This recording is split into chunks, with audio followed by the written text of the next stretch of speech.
Hey you, and welcome to this video where I will help you out how to see which graphic card you have.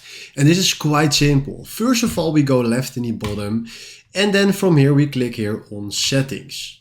Then from here we go to system, and then we scroll down and we go to advanced display settings.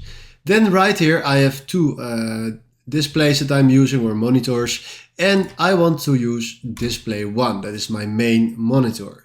Then we click here on display adapter properties for display 1, and then right here we can see which display we are using. So this is exactly how you can do this. Alright, if you cross this and select display 2, you can click here on display adapter properties to see on which one he is running. So this is exactly how you can see, or how you can find your graphics card on your PC. So if you found this video helpful, please consider subscribing and give this video a like. And then for now, thanks for watching.